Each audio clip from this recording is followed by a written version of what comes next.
اوكي سلامات اسكي كم مجرشة سمعومو زي ملس كلنا ون منتن قاري بيوتيوب كاب تخدو مبزحتكم اب تግራይ ገለ ትነብሩ ስለዝኾንኩም ክጽቅመልኩም ይኽእሉና ተተረዲኹም ኔታ ሪካርድ ዝልእኻልኩም ለኹ ብውሽጢ ዝመጻኹምኒ ብውሽጢ ንዒለኩም መብዛሕትኩም ናይ ፌስቡክ ሓድሽቲ ስለዝኾንኩም ተኽኢልኩም ፎሎውና ላይክ ግበርዎ ናብ ብዙሓት ንኽበጽሕ ማለት እዩ ሸርውን ተትገርዎ ደስ ይብለኒ እና እስከ መጨረሻ ስምዕዎ ዋጋ አኮሜንት ካምጠልኩም እየ ዋጋ አኮሜንት ካምጠልኩም እየ ዝርዝር ዘለይኩም ነገር ኩሉ ነገር ግን ወዲኤ ክነግረኩም ፕሊዝ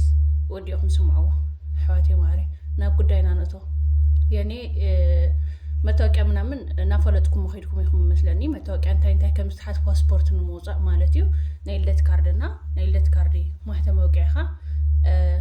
ናይ ጣብያ ድጋፍ ነበርቲ ምዃንኩም ናይ ጣብያ ድጋፍ ነበርቲ ምዃንኩም ናይ ብኹም ንኹም መታወቂያ ኮፒ ጌርኩም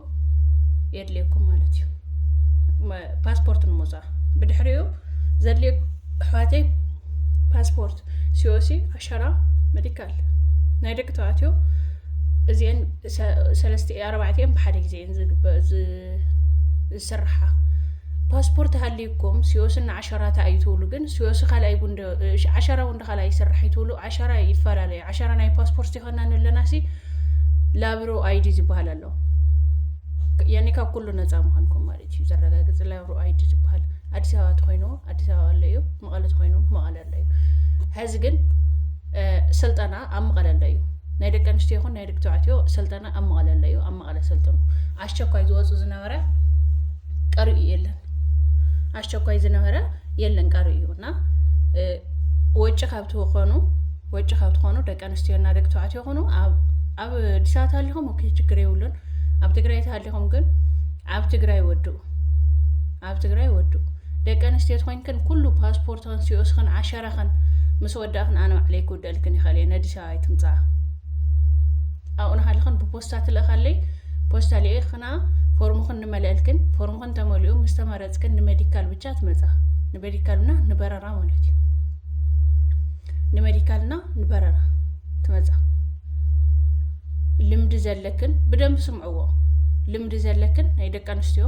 ናብ ደስ ዘለክን ዓረብ ሃገር ትከዳ ትኽእላ ኢኸን ደሞዝ ስዑዲ ወይ ዱባይ 1,200 ኩዌት 130 ልምዲ ዘለክን ማለት እዩ ልምዲ ዘይብልክን ኩዌትና ስዑዲ ትኸዳ ትኽእላ ኢኸን ኣነ ዝልእኹ ኩዌትና ስዑዲ እዩ ኩዌት 120 ደሞዝክን ስዑዲ 1,000 ቅርሺ ብኢትዮጵያ 46-47 ሽሕ ማለት እዩ ክፍሊት ብቻ ብውሽጢ ክፍሊት ንስዑዲ ወይ ኩዌት ክንደኢልክን ጠይቃና ሓደ ዓይነት እዩ ሲጀምር ናይ ደቂ ተባዕትዮ ኮንትራት የብልና ናይ ደቂ ተባዕትዮ ኮንትራት የብለይ ካምፓኒና ፍሪ ቪዛ ብጣዕሚ አስቸጋሪ ዘሎ ዓሸራ ሓደ ጊዜ እንተኾይኑ ካብ 5 ዓመት ንላዕሊ ተኾይኑ ክትከዱ ትኽእሉ ኢኹም ዓሸራ ካብ 5 ዓመት ንላዕሊ እንተሕሊፍኩም ክትከዱ ትኽእሉ ኢኹም ካብ 5 ዓመት ንታሕቲ ተኾይኑ ኣይትድኩም ኣይትሓልፉ بتدغاغامي እውን እንተተታሒስኩም ዓሸራት ሃሊኩም በተደጋጋሚ እውን ኣይትኸዱን ወላ 10 ዓመት ገወሩ ኣነ ይሕልፍን ዝረዝሩ ኣነ ይብለይ ብኻሊእት ምክር ትኸሉኩም ኣነ ይብለይ ፀሪ ዘለት መልሲ ካሊ ብሽፍርና ናይ ኢድ ሞያ ተሃሊኩም ቋንቋ ብዘይ ግድስ ናይ ደቂ ተባዕትዮ ቋንቋ ተሃሊኩም ኦኬ ጽቡቕ ደስ ሃሊ ቋንቋ ዘይትኽእሉ ትኾይንኩም ብዘይ ግድስ ናይ ደቂ ተባዕትዮ ናብ ሰለስተ ትኽእሉ ኢኹም ኩዌት ስዑዲ ዱባይ ናይ ደቂ ተባዕትዮ ካምፓኒ ፍሪ ቪዛ አስቸኳይ ዝደለኹም ናይ ደቂ ተባዕትዮ አስቸኳይ ዝደለኹም ዱባይ ኣለኩም ኣብ 21 መዓልቲ ክንወደልኩም ንኽእል ኢና ብዝደለኹም ወይ ብጥበቃ ወይ ብጋርዲ ወይ መስተንግዶ አስቸኳይ ኣብ 21 መዓልቲ ማለት እዩ ቀስ ኢሉ ዝውዳእ ከዓ ኣብ 2 ወርሒ እዚ ኣለህና ደቂ ዓደይ ማዕረ ሕዚ ዘይተረድአኩም እንታይ እዩ ኣይተረድአን ኣነ እውን እዚ እንሰሚዕኹም ዋጋ ብቻ ጠይቁኒ ብውሽጢ ዋጋ ክንደይ ናፍታ ዝደለኹም ዓዲ ካልኣይ ኣብ ስዑድ ውሽጢ ዘለኹም ኣነ ዝፈልጦ ስራሕ የብለይ ኣብ ስዑድ ኮኑ ኣብ ዱባይ ኮኑ ኣብ ካሊ ዓዲ ዘለኹም ፕሮሰስ ኣነ ክውድእ ኣይፈልጠን ሓደኹም ኡጋንዳ ዘለና ትብሉ ሓደኹም ብቻ ዝርዝሩ ኣብ ስደት ዘለኹም ሓተይ ኣነ የብለይ ኣይፈልጠን ማለት ካሊ ክህሉ ይኽእል ኣይፈልጠን ኣብ ስዑድ ኮይና ፓስፖርት ክነውፅእ ንኽእል ዶ ትብሉ የብለይ ኣይፈልጠን ኣነ ይፈልጥን ብትኽክል ማለት እዩ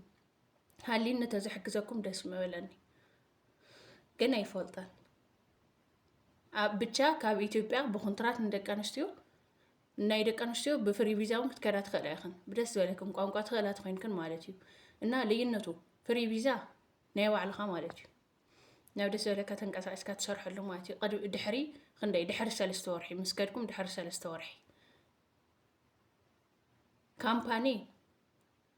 ምግብ ካብ ባዕሎም እዩ ምግቢ ካብ ባዕሎም እዩ ደሞዝኩም 1400 ናይ ስዑድ ወይ ናይ ድዋይ ክፍሊቱ ሓደ ዓይነት እዩ ብሽፍርና ሞያ ኺዱ ብዘይ ሞያ ኺዱ ክፍሊቱ ኣብ ኢትዮጵያ ትኸፍልዎ ሓደ ዓይነት እዩ ኣፈላላይ የብልን ኣፈላላዩ ደሞዝኩም ንሃትኩም ብቻ እዩ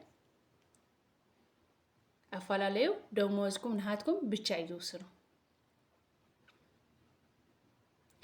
ቀፂለ ብሞያ ብፀጉሪ ትብላ ደቂ ኣንስትዮ ብሞያ ብፀጉሪ ትብላ ቋንቋ ትኽእላት ኮይንክን ዓዲ ዓረብ ከይድክን በፂሕክን ተመፂኽን ወይ ከዓ እንግሊሽ ፐርፌክት ትኽእላት ኮይንክን ክልእኸክን ይኽእል እየ ቋንቋ ዘይትኽእላ ብፀጉሪ ቤት ሞያ ግን የብለይን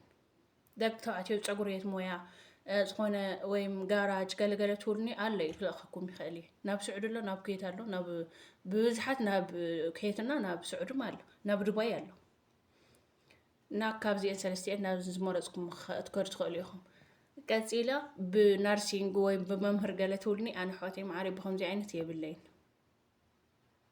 ከምዚ ዓይነት እውን የብለይን ብካሊእ ናይ ኢድኩም ሞያ ናይ ኢድ ሞያ ዘለኩም ግን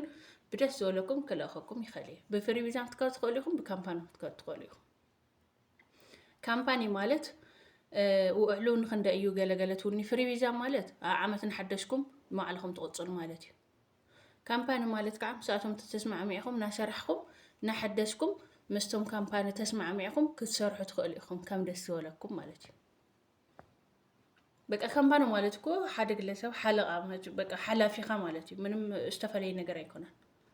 ሓላፊ ማለት እዩ እና እዚኣ ትመስል ብዝኸኣልናይ መጠን ብደንብ እናድምፆ ካሊእ ጥያቄ ዘለዋ ይመስለንን ኣብዚኣ ኩላ ገሊፀልኩም እኒአኹም ዕድመ ካብ 21 ንላዕሊ ክኸውን እዩ ናይ ደቂ ኣንስትዮ ናይ ደቂ ተባዕትዮ ካብ 22 ንላዕሊ ፓስፖርትኩምና ፓስፖርት ማኖ ፓስፖርት ንኽተውፅኡ ትደልዩ ኣሕዋተይ